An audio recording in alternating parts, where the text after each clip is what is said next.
Mexico has so many artists right now. Like I just saw that another guy from my city, it's played by Fred again, Skrillex. It's like a totally different thing. We're on the different world. Right. But yeah, it's really cool that you can see there's so much talent right there. Super underground party with the big cars. They have this huge sound system playing baile funk, and I was like, wow, this is a totally different thing. This is a new world for me. Jamie Jones want to release Mueve, but we need another song because it's gonna be on vinyl too. So we have to make another song, and we decided to make it like in 4 to 6 hours. It's Powertools, and we got Andruss in the house. How are you doing, brother? Amazing, bro. Thank you so much. It's so good to have you my here, first time man. here. Yeah, I know it's your first time on Powertools. We've been playing your music forever on Powertools, which is awesome. You've had releases on Helix, Black Book, Armada, Hellbent, collabs with Cloonee, Hugel, Oddmod. You just played at Day Trip, which you had a great I did. set. Saturday was 3 p.m. Was super cool. Right. Super sunny. The people was vibing. You know, all the Latinos. Right. It was crazy. It was crazy. Right. Let's go back to the beginning of Andruss. And I want to know where you found your passion for dance music. Like, what turned you on? Was it like one song you heard when you were in high school? Like, what was that moment for you? Yeah, I mean, I'm starting like around my 15. I was 15, 14, something like that. And actually, I was listening a lot, like Armin van Buuren, Tiesto. Okay, trance. Completely trance. And I'm starting to doing that. So after doing a few releases, was playing by Armin van Buuren, Dash Berlin 2, we were like, oh my God, this is our thing. We have to keep doing this. Right. And we were, at that time in the high school, I was working with another friend too. But after a few years, I decided to keep on the school too. Right. So I take the high grade, like the other level. And at that time, I need to become also DJ because I didn't touch like any player or something. Right. I was just doing music for fun, but also releasing and getting payment and stuff like that. So at that time in Merida, used to be more like the new disco, Sharam J, Colombo, those artists. So I was playing with some friends too, so they teach me, Right. and I'm starting to play in house and new disco and deep house too. Right. So that's where everything starts. That's where it all connected for you. And this is in Mexico City. Yeah, that's in Mexico City, exactly in Mérida, Yucatan. Okay. Yeah. Nice. So talk to us about like growing up in Mexico and Mexico City and all the different influences, how that has influenced your music. Mexico has so many artists right now. Like I just saw that another guy from my city, it's played by Fred again, Skrillex. It's like a totally different thing. We're on the different world. Right. But yeah, it's really cool that you can see there's so much talent right there. Right. And they were looking for everything to connect. Like I was connected on the Latin side because I like reggaeton and dance, and having fun. But actually, my first tour ever was in Brazil, so I was super excited to be there and know the music that they were doing and the underground, not the commercial things. More the underground. So, was similar to what you were doing in Mexico. And I went to a super underground party with the big cars. They have this huge sound system playing baile funk, and I was like, wow, this is a totally different thing. This is a new world for me. And yeah, I'm starting like doing samples and cleaning a few stuff and creating new rhythms using those sounds too, and looking for a few artists to get in touch and start releasing. So you started getting inspired by going to Brazil. Yeah, exactly. That's crazy. Yeah, it's so cool. All right, that's really, really cool.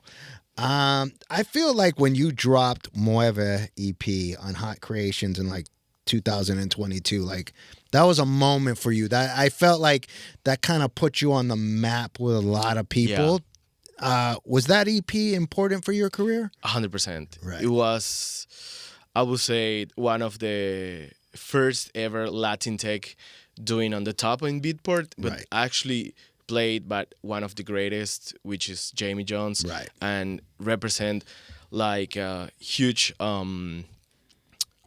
scene behind, like Right. the using a Brazilian vocal with a Latin touch, but also some timbales, which is not part of the type of music. It's more on the cumbia side, which is more Argentina Right. or Right. even the how to say the tropical Right. instruments. Right. Isn't Brazilian, but it works so well that we decided to release the song, and actually we put the Agachalo song, which is one of the first Latin take, original Latin take, because we wrote it like in 2-3 hours.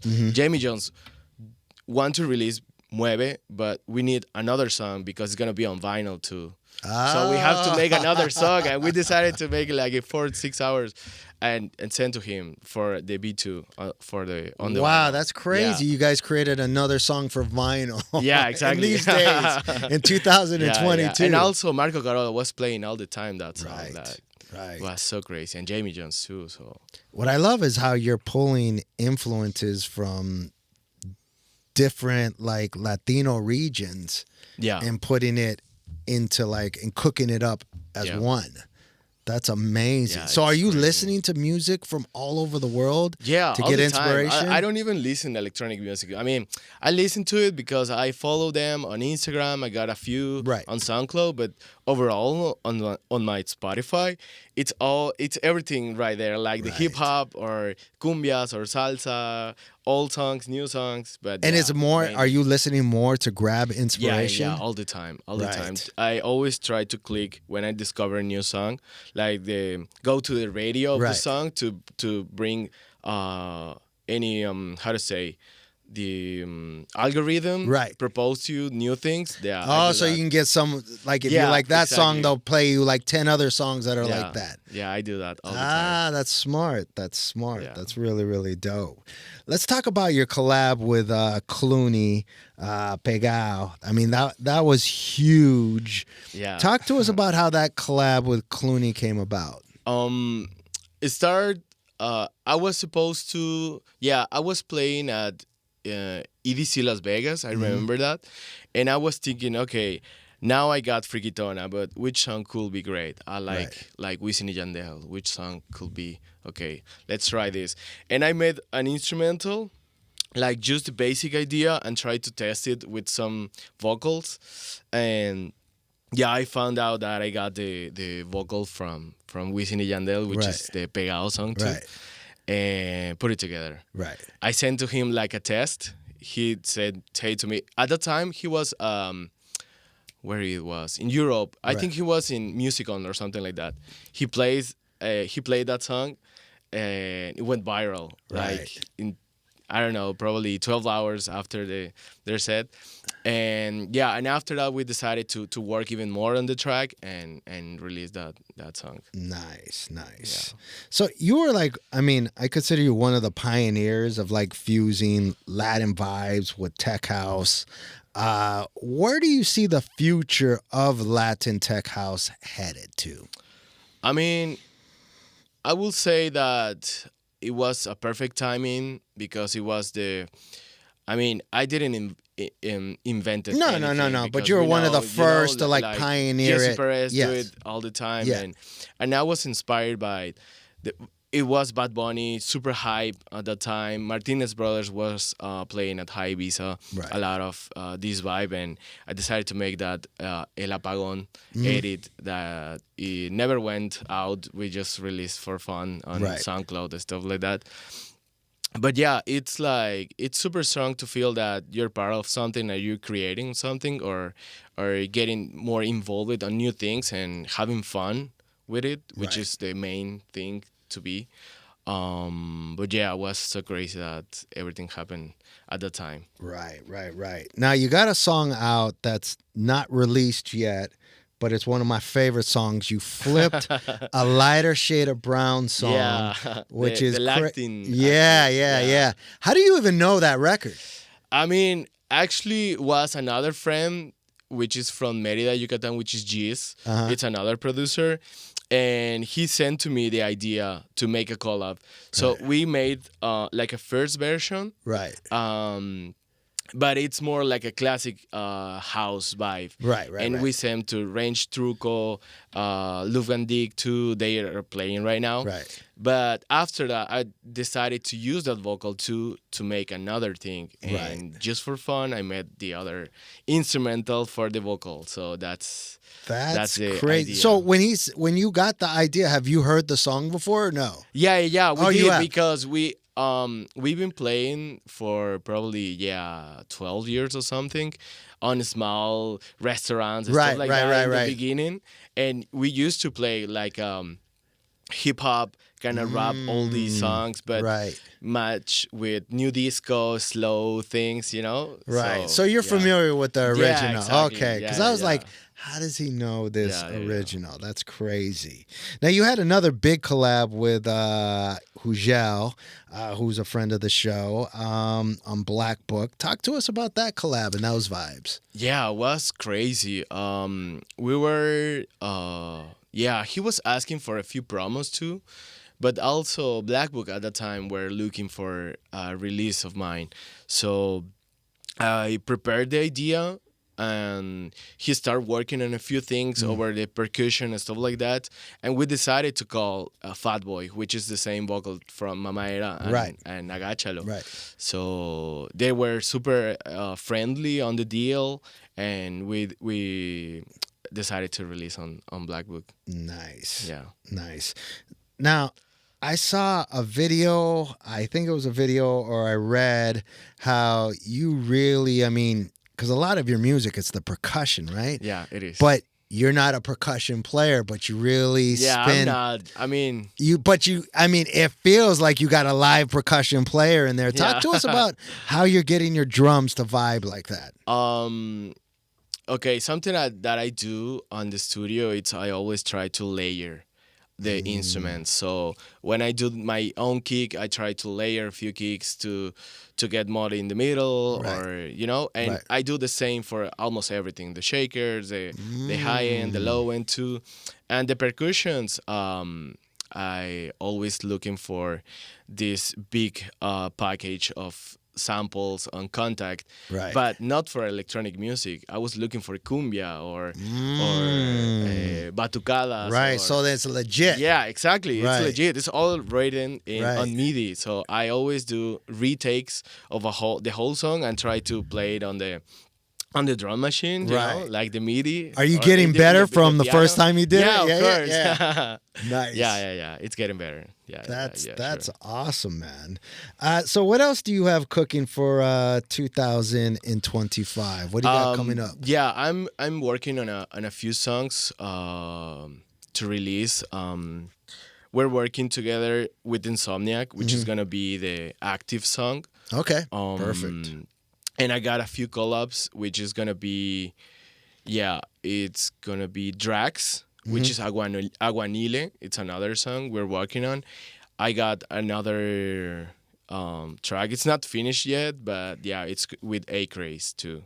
Okay. So nice. So you got some stuff that's moving and cooking. It is. that is awesome. And how often do you get to go back home to Mexico City and hang out now? I mean, right now, as we got the visa for work, we're trying to, keep working and getting more in touch with the market over the USA because it's so big. There's so many things to do. Right. But right now, I'm not in too much time at the house, but I'm trying to bring my girl too, which is right here. Oh, okay. So we're having fun. We know we don't spend too much time without each other. Right. Yeah. That's smart. That's good. All right. Well, man, everything you're doing. I mean, the music. I even forgot to mention. What about the Gasolina flip? Yeah. I mean, to get that signed off by crazy. Dady Yankee. I know. We finally get the clearance to use the. Talk to us about that vocal. for people that don't understand how long it takes, because you come up with an idea, how long it takes to get cleared. Could be just a few days, or took even more. It depends on the labels are publishing are involved, Right. which is the part of the hard part of releasing a song. Right. Everyone is always asking for the ID, bring the ID, but it could be illegal Right. if I release the song. So this is not the cool thing because you're affecting another artist too. Right. So Right. the cool thing is get in touch with them, get the clearance, get all the permission, the copyright, and release the song. That's it. For like Gasolina, did you get the clearance before you took it to the label, or once? No, we get after that. Yeah. So we the decided, label can like, help out. Sending. We always do. I mean, I always do that. Like, I do the song for fun. Right. Sending to DJs, to my my close friends, Cloonee, Hugel, Right. Fisher, Crystal Lake too. Right. And they like it. I saw the reaction on the videos and stuff like that. Everyone is sending me like, bro, is Fisher playing Gasolina? Is Fisher Right. playing Papi or something? Then you know you have something. Then you send exactly. it to the label. Yeah, Interesting. Yeah. That's awesome, Yeah. man. That's great. Well, the success you're having, I mean, especially keeping, the Latin vibe. I mean, I had this conversation like people, well, Latin house is going up, down. Like, I don't think it ever goes anywhere because the drums make people move. Yeah. And those drums have been here early 2000, even in the late 90s. I don't know if you remember, but one of the first DJs out of Mexico to kind of do like house music in the States, Mijangos. Are you familiar? Yeah, of course. Okay, yeah. So Mijangos, I had a label back in those days, and I used to put out his records, and it's always the drums, like from the 90s to 2000s to now, like the drums will always make people move. Yeah, it always, like, probably the thing is that we saw that because everyone is playing for a few years. It happens with another styles. Could be the Afro in a few years, used to be the melodic too. Right. So, but they're still right there. There's so Exactly. many people listen to that kind of music. Right. It doesn't make like something is dying, it never dies. No, never. It's still alive. Right. So, Well, we appreciate having you on, thank you so man, and much. it's good to finally meet you in person, yo. thank you so much. Powertools.